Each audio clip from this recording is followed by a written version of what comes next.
Tutur Tinula, sebuah sandiwara radio serial, produksi Sanggar Cerita dan Teater Sanggar Prativi. Sebuah kisah dengan latar belakang sejarah runtuhnya Singasari dan berdirinya Kerajaan Majapahit.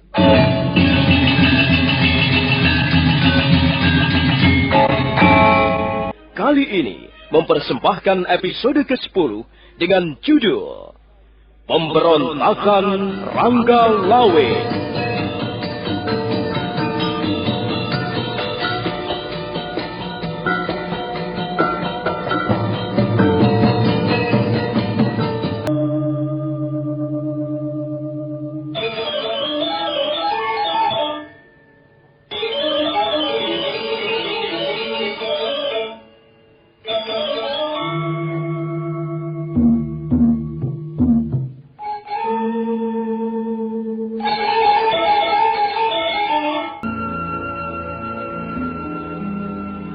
Panglima Kausing menceritakan perihal nasib Empu Ranubaya di negeri Mongolia. Arya Kamandanu merasa sangat sedih dan terpukul begitu mendengar berita tentang kematian gurunya. Selanjutnya dia ganti menceritakan perihal pendekar Lo dan Meisin. Mereka terus berbincang-bincang di dalam perahu sampai beberapa saat lamanya, seperti halnya dua orang sahabat lama. Nampak tak ada lagi suasana permusuhan di antara mereka. Arya Kamandanu sangat menghormati jiwa besar Panglima Kausing. Demikian pula Panglima Kausing sangat menghargai kemuliaan hati Arya Kamandanu. Panglima Kausing tidak bisa terlalu lama berada di tempat itu.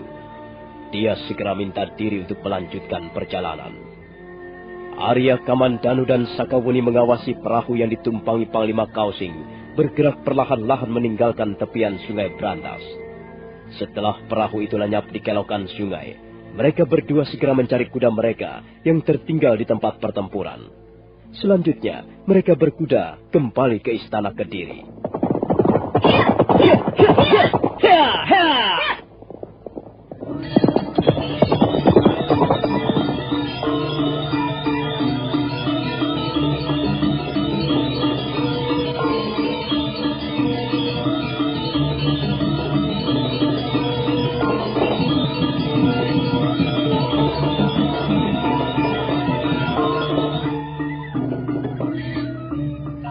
Fajar mulai menyingsing di ufuk timur ketika Arya Kamandanu dan Sakawuni memasuki alun-alun istana Kediri. Perang sudah selesai, tapi suasana di alun-alun Kediri masih morat-marit. Banyak sekali mayat bergelimpangan di sana-sini, darah berceceran di atas rumput, dan patahan senjata-senjata tajam bertebaran di sembarang tempat. Arya Kamandanu dan Sakawuni segera melangkah menuju Balai Paseban Agung Istana Kediri.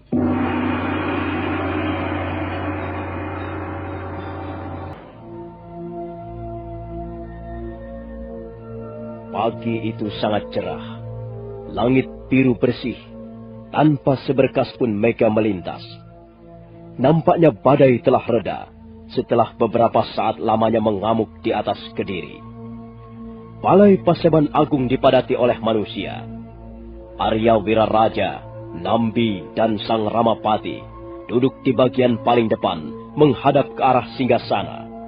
Lembu Sora, Rangga Lawe, Kebo Anabrang, Rekrian Demung, Gajah Biru dan Rapodang beserta tokoh-tokoh pedukuhan Majapahit yang lain duduk membentuk setengah lingkaran. Arya Kamandanu dan Sakawuni duduk berdampingan di dekat tiang istana berukir. Sementara para tokoh yang lain dan prajurit-prajurit Majapahit duduk di belakang mereka. Dan tak ketinggalan para warga desa duduk di tangga Balai Paseban Agung. Bahkan sebagian besar di antara mereka duduk di alun-alun. Jumlah mereka tidak kurang dari 5.000 orang. Suasana seketika menjadi sunyi senyap begitu gong berbunyi dan Dyah Sang Ramawijaya berdiri menghadapi sebuah pedupaan yang terbuat dari tembaga berukiran indah. Asap mengepul ketika Dyah Sang Ramawijaya menaburkan setanggi dan disusul bau harum memenuhi seluruh ruangan pendopo agung. Duh Sang Hyang Widiwasa, kami semuanya merasa bersyukur atas karunia-Mu. sehingga kami dapat memenangkan peperangan melawan bala tentara Tartar. Kami percaya bahwa semua ini sudah menjadi suratan tanganmu yang maha agung dan perkasa. Duh para arwah leluhur Singasari, para dewa yang bersemayam di berbagai bagian dunia fana ini, terima kasih dan kami ucapkan sembah puji syukur. Karena tanpa bantuanmu, tanpa dorongan semangatmu, kami warga Pedukuhan Majapahit tidak mungkin dapat meraih kemenangan. Dan kami berjanji tidak akan menyia-nyiakan kemenangan ini. Justru kemenangan ini merupakan awal langkah kami untuk menempuh kewajiban dan tugas yang jauh lebih berat, tapi lebih mulia sifatnya. Kemenangan perang barulah satu permulaan dari pekerjaan yang lebih luhur. Akhir kata, kami ucapkan sekali lagi terima kasih atas bantuan dan karuniamu kepada kami semua yang duduk di Balai Paseban Agung Istana Kediri ini. Selanjutnya, kami serahkan semua yang terjadi di atas diri nasib kami kepada kehendakmu semata-mata. Kami hanyalah para pelaku dari suatu lakon kehidupan yang pada dasarnya garis ceritanya adalah berada di tanganmu. Kaulah yang membuka lakon kehidupan ini, dan kau jugalah yang nanti akan menutupnya.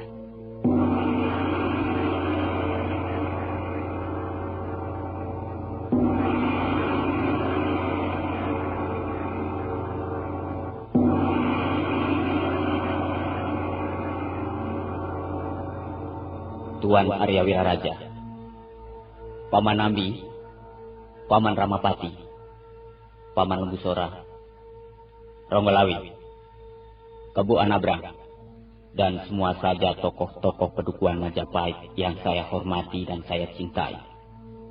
Saya Dia Sang Ramawijaya. Atas nama pribadi, saya ingin mengucapkan terima kasih yang luar biasa besarnya kepada kalian semuanya.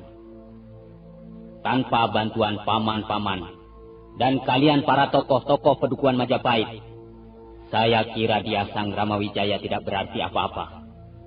Selama ini, tuan-tuan, paman-paman dan kalian semua dengan setia mendampingi apa yang saya perjuangkan dan menjadi cita-cita kita bersama.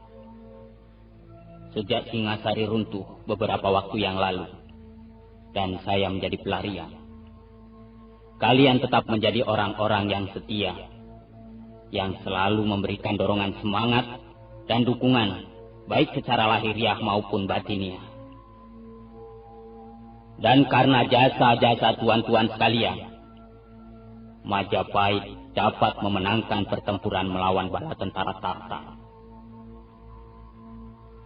Sekarang ini, secara resmi perang telah selesai, dan kemenangan berada di pihak kita. Kemenangan yang mutlak. Kemenangan yang sama sekali tidak diserobot oleh pihak-pihak lain. Kemenangan ini adalah kemenangan Majapahit.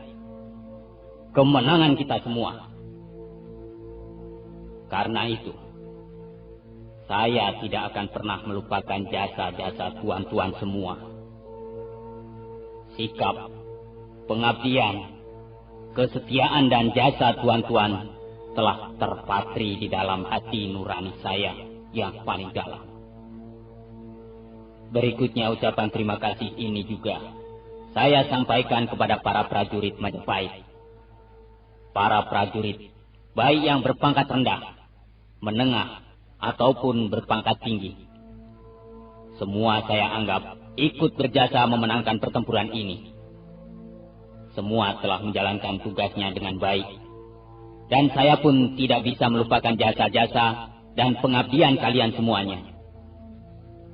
Di samping itu, saya berharap agar kalian tetaplah menjadi prajurit-prajurit yang tangguh dan berani, bertekad baja dan bersemangat seperti kobaran api cahaya sang surga. Tapi juga prajurit-prajurit yang tanggap dan bijaksana di tengah-tengah masyarakat. Dan inilah yang membuat saya sangat terharu. Ucapan terima kasih ini saya sampaikan kepada seluruh warga desa yang dengan telah tulus ikhlas membantu memenangkan pertempuran ini. Saya tidak tahu lagi bagaimana saya harus mengucapkan terima kasih kepada kalian semuanya.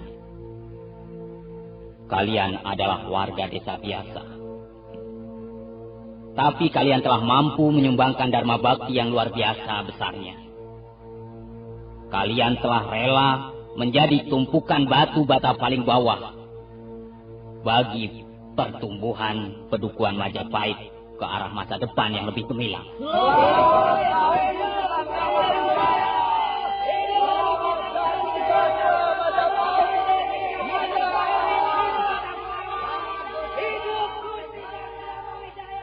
Demikianlah.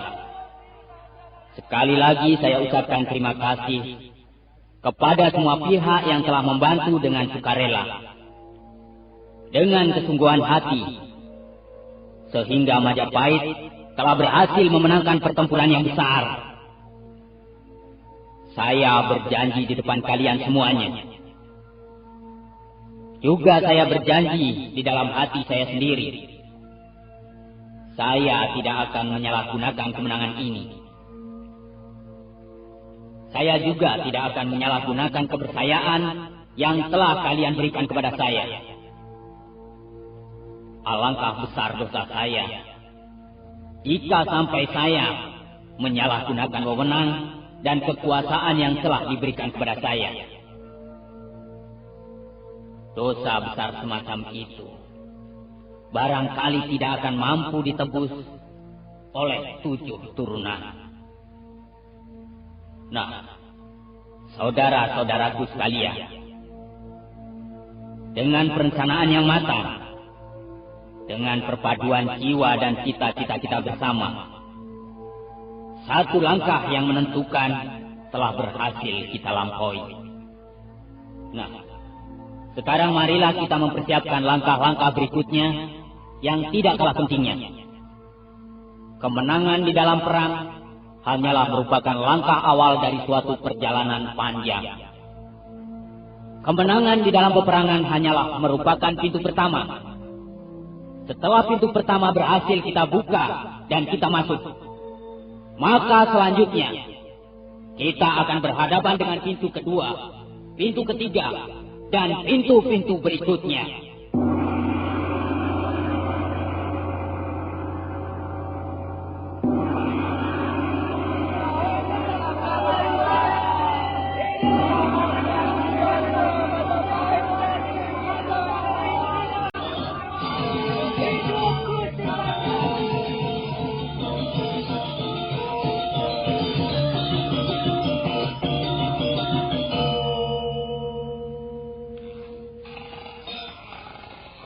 Mari Tuan Arya Wiraraja, silahkan duduk. Terima kasih Gusti. Sekalipun perang ini sudah selesai dan kemenangan berada di pihak Majapahit, tapi saya masih membutuhkan bantuan Tuan. Rasanya saya hanya bekerja dengan sebelah tangan tanpa bantuan Tuan Arya Wiraraja. Hamba kira Gusti Sanggrama Wijaya sudah melaksanakan tugas-tugas dengan cukup baik, bahkan mendekati sempurna. Apa yang telah Gusti ucapkan di Balai Paseban Agung Istana Kediri sungguh-sungguh merupakan pencerminan dari kebijaksanaan seorang pimpinan. Hamba sangat gembira dan senang sekali mendengarnya, Gusti. Saya merasa masih banyak pekerjaan yang harus saya selesaikan, Tuan. Tugas-tugas yang jauh lebih berat menanti di depan. Benar, Gusti. Apa yang telah Gusti ucapkan di Balai Paseban Agung sama sekali benar. Memang perang hanyalah merupakan awal dari suatu tugas yang jauh lebih besar. Dalam waktu dekat ini, pekerjaan yang harus Gusti selesaikan, hamba kira ialah bagaimana membenahi Majapahit yang selama ini tersendat-sendat pertumbuhannya karena tekanan pemerintah Kediri. Apakah Gusti sudah merencanakan sesuatu dengan Majapahit? Saya kira saya tidak bisa lama-lama tinggal di Kediri, Tuan. Saya harus segera kembali ke Majapahit untuk berbenah diri. Selain itu ada yang ingin saya kemukakan pada Tuan Arya Wiraraja. Soal apakah, Gusti? rasanya masih segar dalam ingatan saya. Bahwa saya telah mengucapkan janji kepada Tuan Wiraraja. Kalau Majapahit berhasil memenangkan pertempuran, saya berjanji akan membagi tanah Jawa di bagian timur ini menjadi 2 bagian. Sebagian untuk saya sendiri sebagai penerus hak waris tahta Singasari. Kemudian, sebagian yang lain akan saya serahkan kepada Tuan Arya Wiraraja. Oh, Gusti Sanggrama Wijaya tidak perlu terlalu terburu-buru memikirkan soal itu. Lebih baik sekarang ini Gusti memusatkan perhatian pada Majapahit. Hamba sudah dapat melihat bahwa Majapahit bisa menjadi tumpuan harapan kita semua. Majapahit bisa dirubah menjadi sebuah negeri, menjadi pusat pemerintahan yang hamba kira jauh lebih mapan dibanding dengan pemerintah Kediri selama ini. Memang sekarang ini Majapahit masih merupakan pedukuhan yang tidak begitu besar. Masih dikelilingi oleh hutan belantara yang lebat. Tapi dengan runtuhnya pemerintahan Kediri, maka Gusti Sanggrama Wijaya sekarang ini merupakan satu-satunya pemimpin yang dipercaya oleh rakyat. Semua orang menunggu keputusan Gusti Sanggrama Wijaya. Semua orang mengharapkan Gusti Sanggrama Wijaya tampil sebagai pucuk pimpinan tertinggi. Rasanya saya belum siap untuk menjadi seorang raja, Tuan Wiraraja. Ya, barangkali Gusti merasa belum siap. Tapi rakyat sudah tidak sabar lagi menunggu hadirnya seorang pemimpin yang dapat mereka percaya. Pemimpin yang mereka anggap dapat membawa mereka ke arah pintu gerbang kemakmuran dan kesejahteraan rakyat banyak. Hamba kira Gusti Sanggrama Wijaya tidak perlu ragu-ragu lagi. Tidak perlu sungkan-sungkan untuk segera mengambil alih kekuasaan. Tapi Gusti, kalau hamba boleh sedikit memberikan petuah ataupun nasihat untuk Gusti. Silakan Tuan Wiraraja. Saya cukup terbuka untuk menerima nasihat ataupun saran dari siapapun juga, Tuan. Ampun Gusti. Barangkali hamba terlalu lancang untuk memberikan nasihat kepada Gusti Sanggrama Wijaya. Tidak apa, Tuan Wiraraja. Tuan sudah saya anggap sebagai orang tua saya sendiri. Saya justru sangat membutuhkan nasihat, saran ataupun pertimbangan-pertimbangan dari Tuan. Yang saya anggap lebih banyak mempunyai pengalaman. Silakan Tuan. Begini Gusti. Dalam waktu yang tidak terlalu lama, Majapahit telah terlibat pertempuran yang cukup besar. Pertempuran yang pertama pasukan Majapahit kurang berperanan dibandingkan pasukan Tartar yang telah berada di garis depan. Tapi pada pertempuran berikutnya, yang baru saja kita selesaikan dengan baik, mempunyai arti dan makna yang jauh lebih besar. Pertempuran melawan bala tentara Tartar sangat banyak meminta korban jiwa. Terlebih lagi, korban jiwa rakyat jelata. Kalau toh suatu saat nanti Majapahit berdiri menjadi sebuah negeri yang aman dan sentosa, maka sebenarnya tukon atau korban yang diberikan cukup mahal harganya. Ribuan nyawa manusia menjadi landasan kemenangan kita ini. Karena itu, hamba mohon agar Gusti jangan sampai melupakan jasa-jasa mereka yang telah memberikan segala-galanya demi kemenangan Majapahit. Jasa-jasa mereka tidak dapat ditukar ataupun dibeli dengan barang-barang yang berwujud lahir. Sebab apa yang mereka berikan adalah harta yang tidak ternilai lagi harganya. Harta itu bernama ketulusan, pengabdian tanpa pamrih, rasa cinta pada tanah tumpah darah, dan yang paling utama adalah rasa percaya kepada junjungan mereka, ialah Gusti Sanggrama Wijaya sendiri. Demikianlah Gusti. Dan sekali lagi, hamba mohon maaf kalau sekiranya hamba telah berbuat lancang memberi nasihat Gusti. Tidak Tuan Arya Wiraraja. Nasihat Tuan benar-benar sangat berharga. Dan saya mengucapkan banyak-banyak terima kasih atas nasihat Tuan yang sangat berharga. Saya berjanji bahwa saya akan menuruti nasihat Tuan demi terwujudnya cita-cita kita bersama. Terima kasih Gusti Sanggramawijaya. Hamba benar-benar merasa terharu dan bersyukur melihat sikap Gusti yang begitu rendah hati dan mulia. Mudah-mudahan Gusti dapat memimpin Majapahit menuju pintu gerbang keadilan dan kemakmuran di bumi Jawa ini. Ketika mereka berdua tengah berbincang-bincang, pada saat itu muncul Lembu Sora dan Ranggalawe. Dia Sanggramawijaya segera mempersilahkan dua orang kepercayaannya masuk. Nah, bagaimanakah kisah selanjutnya? Apakah yang akan terjadi setelah Majapahit memenangkan pertempuran melawan bala tentara Tartar? Saudara pendengar, silahkan menunggu seri berikutnya. Sampai jumpa.